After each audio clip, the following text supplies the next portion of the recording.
say a large condensation or we say a curve in space, it is the same thing. For if you take the sheet and collect it at some point, the density of the sheet will be greater because it forms a knot. The third thing we have to understand is this. What we see around us as forms and shapes are simple projections of real shapes that exist in the universe. I'll explain. Reflections? No. I'll explain with a simple example. If I had a flat world, a world that understood only length and width and did not understand height, 2 dimensions. 2 dimensions, but it would be an entire world with people and houses. The houses would be like the floor plans architects make. The people would be flat little people. They would open the door, enter the house, and the door would be a linear section that opens and shuts. They would enter and feel secure that no one is watching. If, however, I were above the flat world, I would see them. They would not see me. Why? Because the notion of height that would be projected would not be understood by those people. They would not perceive that I exist, for I would be located at a great height. But if we took a spotlight and cast the light on me from behind, my shadow would fall on the flat space. Yes. Then the people would see my shadow. They would perceive not me, but my shadow, and they would probably call my shadow Danesis. But I ask you, if you study my shadow, can you discover the properties of Manos Danesis? No. Therefore, they would study the shadow of Manos Danesis. Explain to us what we see, the forms that we perceive and which do not have any relation to reality and to truth. Are they originally caused by forms themselves? Or do they reach our eyes with alterations? I will give you an example so you will understand when we speak of a sphere in the universe. We say the universe is spherical. We are speaking of a 4-dimensional non-Euclidean sphere that bears no relation to what we all know to be a sphere. No relation. That is where I will conclude, in that non-Euclidean universe that is described in accordance with the general story of relativity by the geometry of Riemann. If we take a level, listen carefully, a level of the 4-dimensional universe, do you know how the human senses would see it? As a line? No. As the surface of a sphere. Curved? As the surface of a sphere. What you see around you, called the heavenly sphere, the illusion we have. This sphere, this flat sphere, not the space in the sphere. This is flat. This is the flat sphere of the universe that we see as a spherical surface. In a few words, when the sun rises, when it sets, when the Earth goes around the sun, and all the systems generally, even the galaxy itself, which rotates in several million years, all these circular motions and all those curves we perceive are all illusionary. I'll make a request. I emphasized as an example in the beginning, it is one thing to speak of the study of the near universe, as when we speak of the sun, planets, and all those heavenly bodies close to us. It is what I said to you about cutting a small piece. Correct. And then that small piece behaves like a Euclidean space, that is, a space describable by Euclidean geometry in a very good way. And it is compatible with our senses. It is compatible with our senses, compatible with Euclidean geometry, and compatible with Newtonian physics.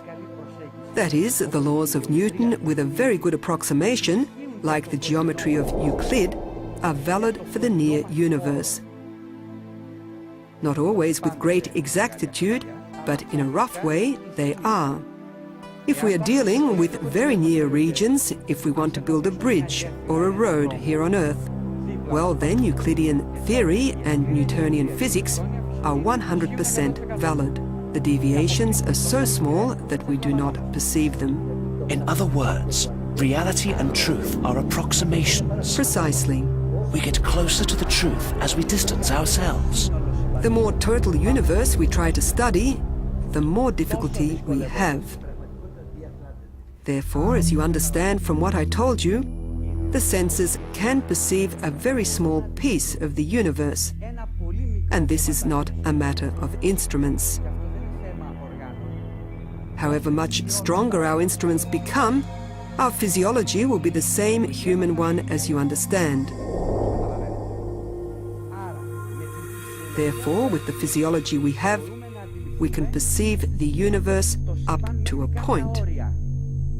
In some way, what we believe today, with all the views and theories that have been developed, is that the universe that we are able to perceive, owing to our physiology and not to our instruments, is 3 times 10 to the 26th power times smaller than what is really the universe. 3 by 10 to the 26th means 3 with 26 zeros. I understand it means that it is countless times smaller than the real one. Therefore, you understand that the observable universe, what the ancient Stoic philosophers called the cosmos, is the cosmos. The universe, as conceived in ancient Greek thought, pre-Socratic thought, is one thing, the cosmos, but the universe is quite another. The cosmos is that part of the universe that falls within the study of our senses, and therefore our measurements. In our perception. And our measurements by means of our perception. Human questions that are subject to human common sense have to do with the cosmos, with the near universe. They are meaningful. Common sense has validity within the cosmos. Within, that is, that small space of the universe that becomes comprehensible in one way or another, illusion or no illusion of our senses. Beyond that space of the senses extends the universe, whose laws, whose properties are extensions on the one hand of our laws, but are such immense extensions that their logic defies human logic. For example, when contemporary logic speaks of particles that are emitted toward the past and orbit in the past, this is not compatible with human common sense.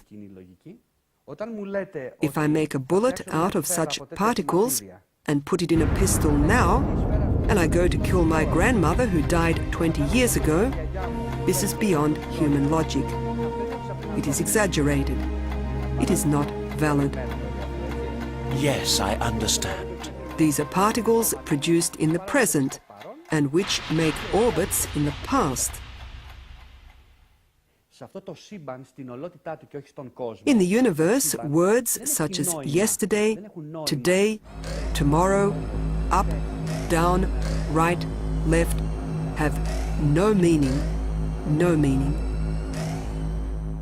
Our problem, however, is the following, that all the forms and shapes, which are not Euclidean and are more than 3 dimensions.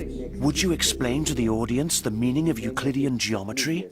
Euclidean geometry is the geometry we're taught in the high schools and secondary schools of the country and in all the secondary and high schools in the world, and which tells us that through a point vertical lines intersect.